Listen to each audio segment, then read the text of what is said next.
Welcome to Blizzard Fire. We hope this video helps fire up your solution. In this video, I will show you how to make incredibly easy nachos using Doritos. This simple guide will help you create a delicious snack in no time. First, gather your ingredients. You'll need your favorite Doritos, about 8 ounces of shredded cheese like cheddar or a Mexican blend, and any desired toppings such as cooked ground beef, black beans, jalapenos, salsa, and sour cream. Having everything ready makes the process super smooth and quick.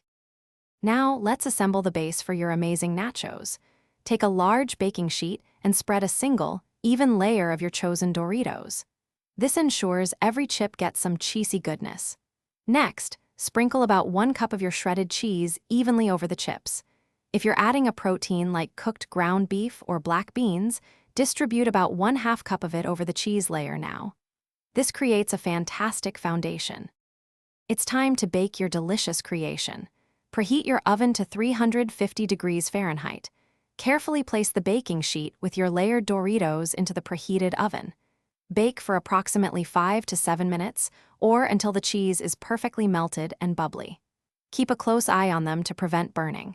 Once done, use oven mitts to safely remove the hot baking sheet from the oven. Your easy Doritos nachos are almost ready to enjoy. Immediately after removing them from the oven, it's time for the finishing touches. Garnish your hot nachos with fresh toppings like a 1/4 cup of salsa, a dollop of sour cream, and perhaps some creamy guacamole. For an extra kick, add sliced jalapenos or a sprinkle of fresh cilantro. Serve these warm, crispy, and cheesy nachos right away for the ultimate snack experience. Thanks for watching. If you found this helpful, don't forget to like and subscribe.